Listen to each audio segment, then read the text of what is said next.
అందరికీ శుభోదయం. Good morning అండి. ఈరోజు గుత్తి వంకాయ వేపుడు వేపుతానండి. దానికి కావాల్సింది వంకాయలు కదా. చక్కగా ఈ సైజు ఉన్న వంకాయలు తీసుకున్నానండి. మా వారు 1 కిలో తీసుకొచ్చారు. అందులో చిన్న కాయలు ఏరి తీసుకున్నాను. ఇలాగా గుత్తి వంకాయ వండిన వంకాయ వేపుడు వేపినప్పటికీ కూడా ఈ తొడుము అనేది ఉండాలన్నమాట. తొడుము తీయకూడదు. మనం ఏ కూర అదే గుత్తికాయ కింద ఏ కూర చేసినా. మా అమ్మగారు ఇది నగా అనేవారు అన్నమాట. నగలు తీయొద్దు అనేవారు. ఇగురు కూర వండాలనుకోండి ఇక్కడికే కట్ చేసేవారు, అంతేగాని మొత్తం అంతా కట్ చేసేవారు కాదు. ఇప్పుడు ఇలా గుత్తికాయ కింద మనం ఎప్పుడు వేపుకున్నా కూర వండుకున్నా ఇలాగా ఇక్కడ వరకు కూడా కొరుక్కుని తినేయచ్చు. మరి మాకైతే ఆంధ్ర సైడు వంకాయలు ఎన్న పూసలాగా కుక్ అవుతాయండి. మరి నాలుక మీద వేసుకుంటే గొంతులో దిగిపోతుంది, అంత బాగుంటుంది అనమాట. వంకాయ బాగా కుక్ అవుతుంది. మా చిన్న పాపయ్య వస్తే తీసుకెళ్తారు ఇక్కడి నుంచి వంకాయలు బాగుంటాయి అని. మరి ఈ రంగు కాయ మరీ బాగా కుక్ అవుతుందండి. వంకాయల్లో 10 రకాల వరకు ఉన్నాయి, కానీ ఏదైనా మా ఆంధ్ర సైడ్ మాత్రం వంకాయలు చాలా బాగుంటాయండి. రుచికి రుచే కాదు, మరి ఉడికిన తర్వాత ఎన్నపూసతో సమానం అయిపోతుంది అనమాట. అంతా బాగా ఉంటుంది, రుచి బాగుంటుంది, అలా ఉడుకుతుంది. మరి గుత్తి వంకాయ ఎప్పుడు కావాల్సినవి ఇక్కడ అన్నీ పెట్టుకున్నానండి. చక్కగా ఇదైతే మరి కందిపొడి, ఉప్పు, కారం, పసుపు పెట్టుకున్నాను ఇక్కడ. మరి ఈ మిక్సీ పడతానండి. మరి మనం ఎప్పుడు వంకాయ కూర చేసినా దాంట్లో అల్లం వెల్లుల్లి దట్టంగా పడవలసిందే, అప్పుడే వంకాయ కూర రుచి ఉంటుంది. మరి అందులో ఉండే కొంచెం చూడండి, చాలామందికి పడదో ఎలర్జీ అదేనండి, కొంచెం దురదలు అయ్యి వస్తాయని అంటారు. అలాంటి వాళ్ళు కూడా తినేయాలి అంటే అల్లం వెల్లుల్లి బాగా దట్టించాలి, అంటే కొంచెం ఎక్కువ వేయాలని పూర్వం భాష మాట్లాడేస్తున్నానండి. ఇదిగోనండి వెల్లుల్లి, అల్లం, పచ్చిమిర్చి, అలానే ఇప్పుడు కొత్తిమీర వేసి కొంచెం ఉప్పు వేసేస్తానండి. ఉప్పు కోళ్ళు కదా మందే వేసేసి అప్పుడు నేను కలిపి గుత్తి వంకాయ వేపుడు ఎలా చేస్తాననేది మీకు నేను చూపిస్తాను. ఇప్పుడు ఇందులో చక్కగా కళ్ళుప్పు, మన కళ్ళుప్పులో ఇలా వేసేస్తున్నానండి. మరి నేను సాల్ట్ చేసే విధానం కూడా కళ్ళుప్పు చూపిస్తాను మీకు. అంటే ఇదే వాడుకుంటే మన ఆరోగ్యానికి మంచిదని నేను వాడతానండి, మాకు మంచిగా ఉందని. చక్కగా సరిపడే కూరకు సరిపడే ఉప్పు వేసేస్తున్నాను ఇందులో. వేసాను కదా, ఇప్పుడు ఇది మిక్సీ పడతాను. ఇది కొంచెం నలిగాక అప్పుడు కొత్తిమీర వేస్తాను. ఇప్పుడైతే చక్కగా ఇదిగోండి మిక్సీ పట్టేసాను కదా. అంటే ఇలా గరంగా పట్టుకోవడం మనకి బాగుంటుందండి. గ్రేవీకి బాగా పిండిలాగా అనుకోండి, పేస్టులాగా అయిపోయి రుచే పర్వాలేదు, కానీ చూడటానికి కూడా బాగోవాలి కదా. ఏ పని చేసినా ముందు కంటికి నచ్చితే చక్కగా నోటికి తినాలనిపిస్తుంది కదా, అప్పుడు ఒంటికి పడుతుంది అన్నమాట. చక్కగా వేసేసాను కదా, ఇది కలిపేసి గుత్తికాయలు కోసేసి వంకాయలు అందులో పెట్టేస్తాను. ఇప్పుడు ఇది చక్కగా ఇలాగా కలిపేస్తున్నానండి. అన్నీ వేసేసాను. ఇందులో మాత్రం కందిపొడి వేసానండి. ఇంకా ధనియాలు, జీలకర్ర అన్నీ అందులో ఉంటాయి కాబట్టి ఇది ఇప్పుడు నేను మరి అల్లం వెల్లుల్లి, మరి కొత్తిమీర, పచ్చిమిర్చి కొంచెం మిక్సీ పట్టేసాను. ఇప్పుడు ఈ ముద్ద అనేది వంకాయల్లో పెట్టుకుని వేపుకుందాం.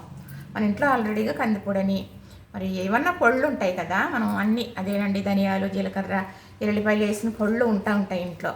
అలాంటి పొడి ఉంటే సరిపోతుందండి. మనం అప్పటికప్పుడు మళ్ళీ ఇలాంటి పొడిని చేసుకోవాల్సిన అవసరం ఉండదు. ఆ పొడి వేసేసుకుని మనం ఇలాగా వేపేసుకోవచ్చు అనమాట. చక్కగా మీకు నేను గుత్తికాయ వేపుడు చేసే విధానం చూపిస్తున్నాను అన్నమాట. ఇప్పుడు ఇలా ఉంది కదండి.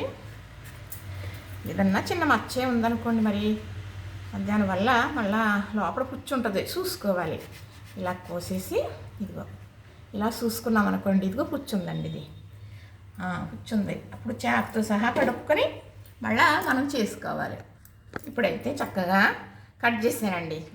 కాయలు పుచ్చులు ఉన్నాయో లేదో చూసుకోవాలి మనం, లేకపోతే మరి పుచ్చు ఉంటుంది కదా. వంకాయలు అంటేనే పుచ్చు ఉంటాయండి, ఒక్కొక్కసారి ఉండవు, కానీ ఒక్కొక్కసారి ఉంటాయన్నమాట.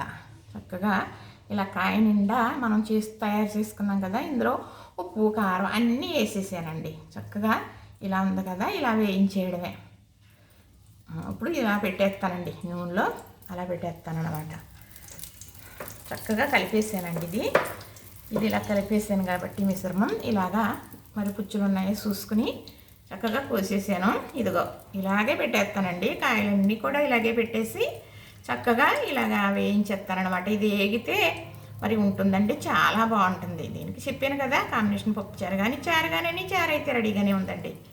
చక్కగా ఇవన్నీ పెట్టి చూపిస్తాను మీకు. ఇప్పుడు చక్కగా ఈ వంకాయలు అటు ఇటు తిరిగేసుకోవచ్చండి. స్పూనే అవసరం లేదు, చక్కగా ఈ కాళ్ళు ఉంటాయి కదా తొడుములు, ఇలాగా తిరిగేసేసుకోవచ్చు. ఇలా కాళ్ళు ఇలా పెట్టుకుని ఇలాగా పెట్టుకోవడం వల్ల చక్కగా మగ్గుతాయి అన్నమాట. ఇంకేనండి తిరగేసేసాక అటు ఇటును దగ్గరికి బాగా వేగిన తర్వాత కొంచెం గ్రేవీ మిగిలింది కదా, అప్పుడు వేసుకోవాలి. ఇప్పుడు వేసేస్తే అంటుకుపోయి సరిగా అదేమో గ్రేవీ మాడిపోద్ది, వంకాయ ఏమో ఏగదనమాట. మొత్తం వంకాయ ఇలా వేగిన తర్వాత అప్పుడు గ్రేవీ వేసుకుందాం. అప్పుడు గ్రేవీ కూడా మనకి ఇలాగా కలుపుకోవడానికి బాగుంటుందన్నమాట. చక్కగా చూసారా అన్ని కాయలు తిరగేసేసాను కదా, ఇది ఏగాక మళ్ళీ మీకు నేను చూపిస్తాను ఈ కాయ తిరగాలి. ఇంతేనండి, ఇది బాగా ఏగాలి, అప్పుడే మంచి బాగుంటుందండి తినడానికి. కాయ చాలా బాగుంటుంది.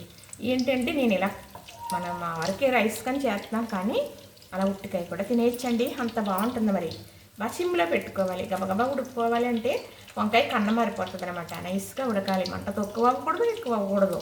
అలాగా పుల్లలు పోయి అనుకోండి, పుల్లలు ఎదరకు తీసేవారు మంట తగ్గుద్దని. మంట ఎక్కువ కావాలంటే పుల్లలకు లోపలకంటే పెట్టేవారు. అలాగనమాట.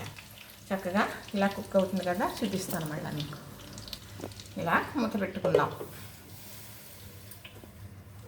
ఇప్పుడు ఒక్కసారి ఇలాగా కలుపుకుందాం.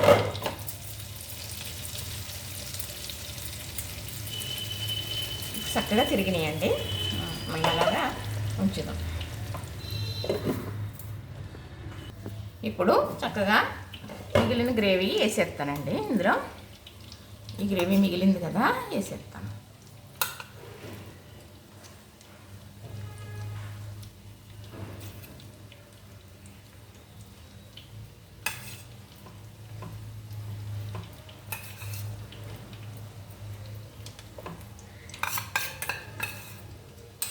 తినండి చక్కగా ఈ గ్రేవీ కూడా దీంతో పాటు ఇలాగా వేగిపోతుంది అన్నమాట. మట్టి పాత్రలోనే వేపుదాం అనుకున్నాను, కానీ మరి గోతులాగా ఉంటుందండి, ఇలాగ ఎడల్పుగా ఉంటుంది కదా, కష్టం అవుతుందని చెప్పి ఇంకా పాలలు పెట్టాను. ఎక్కువగా భగవంతుడు ఇచ్చిన వరం మట్టి పాత్రలోనూ ఉన్నాయి, మనకు లభించినవి ఉన్నప్పుడు వాడుకోవడానికి అని చెప్పి వాడుతున్నాను కదా, దానివల్ల ఆరోగ్యం కాబట్టి. చక్కగా ఇదిగోనండి ఇలాగా ఈ గ్రేవీ ఇలాగా ఏదో క్యాన్వాసింగ్ వచ్చేస్తుంది. ఇప్పుడు చక్కగా ఇలాగా కదుపుతూ ఉన్నానండి, ఎందుకంటే గ్రేవీ అనేది కూడా బాగా ఫ్రై అవ్వాలి కదా, మరి అంతకు చక్కగా వేగుతుంది కదా. నూనె అనేది పెద్ద ఏమీ ఎక్కువ వేయలేదండి, ఎందుకంటే వంకాయలు కూడా ఫస్ట్ వేపేసి చేసుకుంటాం మనం. ఉత్తికాయ కదా, నేను అలా చేస్తానులేండి. అలానే వేసాను నూనె, పెద్ద నూనె వేయలేదు. కానీ వెన్న కూడా వేసుకోవచ్చండి, ఆల్రెడీగా వెన్న లేదు, నెయ్యి ఉంది. కానీ అందుకని చక్కగా ఇలాగా కొంచెం పప్పు నూనె మాత్రమే వేసాను. ఇది వేగుతూ ఉన్నది కదా ఇలాగా. ఇప్పుడు ఇంట్లో కరివేపాకు కూడా వేస్తానండి. ఈ కరివేపాకు వేసుకుంటే మంచి గొప్ప స్మెల్, కొత్తిమీర, అల్లం, వెల్లుల్లి చక్కగా ఉండాలి వంకాయ కూరకి ఎప్పుడూ కూడా. తర్వాత కరివేపాకు, ఇవి ఇలా వేసుకుంటే ఇది ఏ కూర బాగోదు చెప్పండి, కాదంటారా అవునంటారా? సరేనండి, ఇది బాగా ఫ్రై అయ్యాక మళ్ళీ మీకు నేను చూపిస్తాను. చూద్దామా?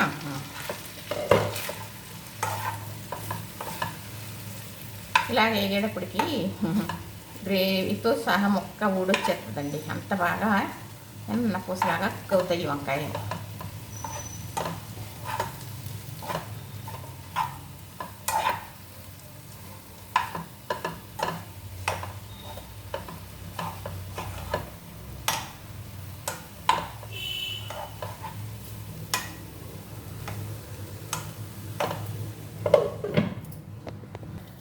గుత్తి వంకాయ వేపుడు రెడీ అయిపోయిందండి, చక్కగా వేగింది చూసారా. ఇలాగా చేసుకోవచ్చు. ఇలా చాలామంది ఏమనుకుంటారు, వాటర్ లేదు కదా ఉడకదేమో, ఎందుకంటే నూనె వేసాం కదా చక్కగా మగ్గిపోతుంది. మాకైతే వంకాయలు చాలా బాగా కుక్ అవుతాయండి, ఎలా వండుకున్నా బాగుంటుంది. మరి చక్కగా ఇందులో చారు అయితే పెట్టండి, చారు ఉంది. ఇది గుత్తి వంకాయ వేపుడు రెడీ అయిపోయిందండి చక్కగా. ఇదిగోనండి చూసారా అంటూ నా ఊత పదం అన్నమాట. ఇది ఇలా రైస్లో కలుపుకొని కూడా తింటాను, కొంచెం గ్రేవీ కూడా ఉంది కదా, కలుపుకొని తినొచ్చు అన్నమాట. ఇదిగోనండి చూసారా.